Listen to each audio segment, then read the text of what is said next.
Good morning. It is finally not super cold. It is my favorite temperature, between 40 and 50 degrees Fahrenheit. It's a wonderful, brisk morning walk. The clouds are completely covering the sky. It is my favorite kind of weather. There is even a light misty drizzle that I can feel in the air this morning. So I'm feeling really good.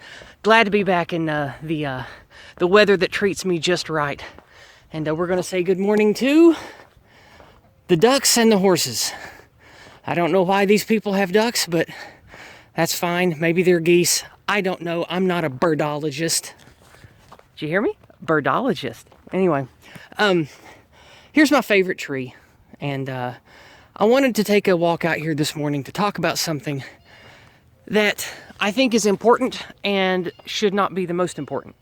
And that is exposing people that you know to truth about the narrative of lies that we live under. And of course, this is inspired by just a few days ago, the expose that heavy hitter O'Keefe over at, oh, good morning, Roadkill. I don't think that little possum made it. Anyway, is to talk about the expose that O'Keefe over at Project Veritas did with supposedly, allegedly, that dude who worked pretty high up for Pfizer, spilling the beans about some really interesting stuff. So that made me want to make this video to remind you guys when, how, and why to share things like that. And we're also going to talk a little bit about why I think that stuff is important, but it's not the most important. And this kind of ties into the reason why I don't like JQ talking points, because despite the factoids, it's about what you can do to influence others and inspire others.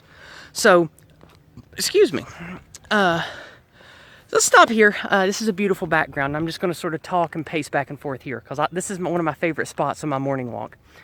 So, the thing that I want to talk about in regards to the Project Veritas, or anything that exposes the evils of this plandemic, scamdemic, whatever you want to call it, the things that expose the evils of the network of people, whether it's from something in China, whether it's the World Economic Forum, whether it's WHO, World Health Organization, or the Chinese government, or the American government, or the Israeli government, or whatever, there are a lot of things already that have been out for a while that show a lot of really wealthy, evil, conniving people have been profiting to high heaven from this crazy lockdown plus vaccine shit. And there have been multiple leaks, sources, data collections by the CDC that completely support the things that we were skeptical about all along. Now, these things, of course, matter. And if you are comfortable enough and on good enough talking terms about these topics to your loved ones and friends, then bringing them up doesn't hurt. I think that's just fine. But don't expect an exposure of information about evil, corrupt, powerful people being evil and corrupt. Don't expect that to change the way that people in your life behave. I have spent the last decade exposing my loved ones and everyone in my life to the facts and evidence that I have found that exposes all of the anti-white narrative, that exposes the stupid war machine narrative, the stupid U.S.-Israel war machine garbage. I have spent years of my life looking into proofs, gotchas, on everything from 9/11 to the cost that is holy, and all of the other things that I think need to be debunked in my opinion. So I spent years doing that. And you know what? It didn't change anything in my life. If anything, it just made my family, especially my husband, more detached from the news and less willing to engage with me about anything that matters. Now, I have a very pushy, forceful personality. You might not. But even if you don't, we have to be careful how it is that we push counterculture or counter-narrative information to our loved ones. And it needs to be done carefully and in the right time, in the right way. I'll leave that up to you to decide exactly how it works best for the people in your life. But for me, I find it works best when something comes up organically on TV or in a conversation with someone else, or someone maybe comes over to visit and you start talking about things. Oh, hey, how's life? How's this? Oh, well, you know, Betty took that 3rd or 4th booster and now her her left hand feels funny and she's not been able to do blah, blah, blah. Maybe after something like that organically happens, is a good time to share some truth videos, or a good time to at least expose them to some ideas that maybe they haven't heard before. And it's always good with your loved ones to not chastise and accost them like, oh, I was the smart one and you were the dumb one. Look how dumb you were. Look at this information. That only burns bridges. That doesn't fix anything. That doesn't inspire or help. So I would avoid doing that. So let me know in the comments below the tactics that you have for sharing truth videos, the whens and the hows with the family members or the friends that you have convinced or inspired. Now we're going to talk about why I don't necessarily think this is a very useful tactic at all for building community or for inspiring people. Number one, everyone whom I have met doing any kind of activism, any kind of protest, whether it's political, whether it's corporate, whether it was back in the Occupy days when I met people back then, whether it was at the January 6th stuff, everyone that I have met, online and in person, around all of these big, let's go against the power structure, let's expose all this stuff, they didn't need convincing. So the phrase, preaching to the choir, comes up.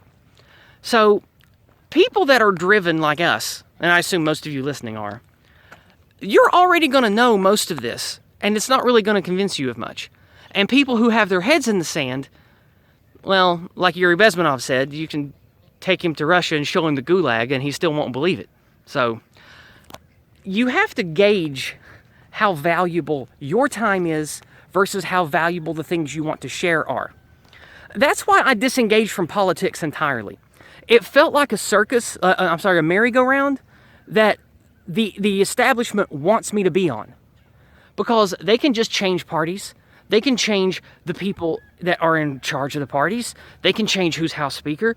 They can even change the entire structure of how law is supposed to work or how government is supposed to work, like that. And they often do. So I just feel like being connected to that endless circus is just, it's not good. So that's a ride that I recommend you guys get off of. Now, being active and aware of local politics is entirely different. I've made many videos and instructional tutorials of how to get involved, who to email, how to network and get engaged with local politics. I do that the best I can here, but there's almost none to be had. But you should do that where you live. Local politics is a good way to meet like-minded people in your area. That is top-tier stuff. That's good. That's a good way to meet people, a good way to network with motivated individuals. But I'm talking about how to inspire community, how to inspire your friends, family, loved ones, people you work with. I think that the best way is using the Go Free method, which of course I talk about a lot, paired with delicately sharing information that can lead them to other things should they want to pursue it. So maybe a less fire and brimstone InfoWars type of thing, maybe a link to my channel or something on, I don't know, something more tepid and milquetoast, like a Sargon video or an Archcast video or a Dave Martell video about exposing corruption and anti-whiteism in comics and video games and stuff. Or maybe use great clips from No White Guilt Clips or from Intellectual Embargo. He's got a lot of short, awesome videos for helping people sort of realize the magic show being put in front of them every day or being put in front of their kids every day in books and TV shows and commercials and stuff. So little things like that you share with people, they will go a long way if that person is motivated. And the best way I've found to get people interested is to take a very gentle approach with people who already know you and are familiar with you. You can say, hey, did you see this? This is wild, isn't it? What do you think about this? Instead of saying, hey, Tim, there's proof of this shit I said 2 years ago. Eat it, Tim. Like, that's not very healthy. That's not very good. That's not going to inspire people. It might affect Tim if you've got a good relationship with Tim. But the people around you listening at work or church or whatever, they're going to be ran away by that. What I've found that works better is to just share a link or point to an article or something on a magazine cover and be like, man, isn't it a shame just how blatant the anti-whiteism is getting? Like, I'm so tired of this white erasure. Why do they have to erase people that look like us from fiction, from all these advertisements? Why are they doing that? And you plant little seeds of questions in people's minds, and it makes them start to think and wonder, hopefully, about what's going on and what they're exposing their kids to, what they are saying themselves and exposing others to. And so that is what I talk about. That's what I mean when I say plant seeds you can cultivate. So, again, same question to the viewer. Down below, give me examples of how you have dropped info, whether it's about racial awareness, about white people being erased and victimized in America, or whether it's about getting people on board with rejecting the whole COVID vaccine narrative stuff. Share in the comments below tactics that have worked for you and people that you've been able to influence. Don't dox anybody, that's not what I'm asking for. Just let me know the successes you've had and the tactics you've used to help expose people or get them started down the path of just unplugging the IV drip of lies and poison from the media. Which is basically the whole goal in what I do, is to get people weaned off of the cancerous lies of society that greatly affected me when I was younger. I would like to get people away from that. So, that is what I wanted to talk about today. I feel like it is both important and not the most important thing. All the stuff that Project Veritas does, exposing the truth, having all this evidence, you know, whether it's InfoWars or Adamant No More News or whatever, it's important that this stuff exists, so I'm glad that people document all of this stuff, but it doesn't build community and build an identity like cultivating a ethnic, racial, and or religious identity to build an ethnic identity that we need. Because we don't really have much of an identity left when it comes to ethnos. We're going to have to cultivate that and build it ourselves. And so that's why I think using the Go Free method, using the tactics I talk about, engaging in people around you, caring about local politics, this is what we need to do to build an identity that people are willing to be motivated to protect and to love and to defend.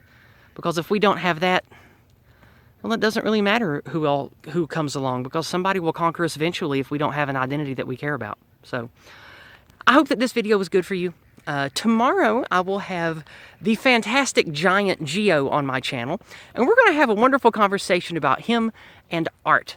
So it should be a wonderful conversation. He's a delight. He's a charming guy. He's a lot of fun. And I've been wanting to have him on my channel for a while, and we finally made it happen. So that'll be tomorrow around lunchtime. So I will post the links as early as I can tomorrow when we have a time hammered out. But I love you guys. I hope you have a wonderful week. I hope that you'll come back next Monday night for more Discordant Dragons. And God bless. I'll see you then.